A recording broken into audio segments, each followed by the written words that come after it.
Hi, I'm a tutor from mathsandenglish.net, and today we're going to be looking at how to apply the four operations to mixed numbers. The first two operations we're going to take a look at is addition and subtraction. The steps for these are pretty much the same, so we're going to go through an example on addition and then you can have a go at subtraction later. In this question, we have 4 1/3 plus 3 1/4. The first step is going to be converting those to an improper fraction. We have a video on how to do this, so if you're not sure, go and watch that. 4 1/3 becomes 13 over 3, and 3 1/4 becomes 13 over 4. Now, we still can't add these together that easily, but if you've seen our previous video on how to apply the four operations to improper fractions, you'll know that the next step is to convert them into fractions with a common denominator. So, they will become 52 over 12 plus 39 over 12. Now 12 becomes the common denominator because it is the lowest common multiple of 3 and 4. And now we can add together those top two numbers like normal. And that gives us an answer of 91 over 12. Quite a big number. Now, that might be fine as the answer, but in some questions they might want you to give them the answer as a mixed number, not as an improper fraction. So if they want that, then you need to convert it back into a mixed number. If you follow the steps talked through in our previous video, you should get 7 7/12 as your answer. Next, we have multiplication and division. So the steps here are pretty similar to what we did in addition and subtraction.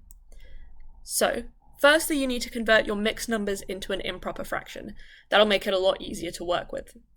And then you can use the multiplication and division methods that we talked about in our video on applying the four operations to improper fractions.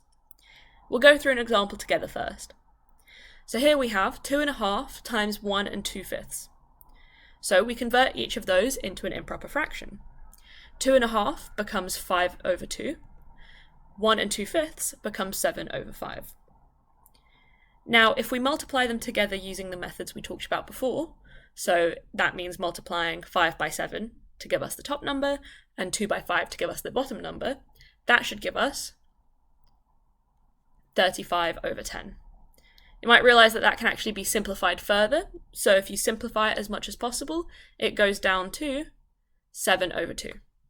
You can also convert that into a mixed number again if they ask you to, but if they haven't specified, usually either should be fine. Finally, you have a go. Here I've given you two questions, a subtraction and a division. Pause the video, have a go, and come back for the answers.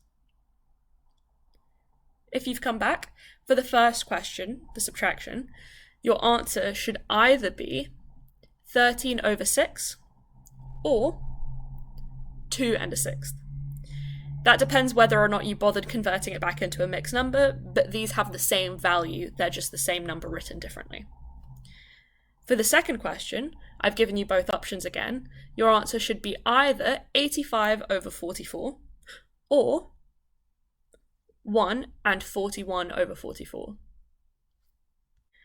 Next lesson, we'll be looking at ordering decimals and fractions.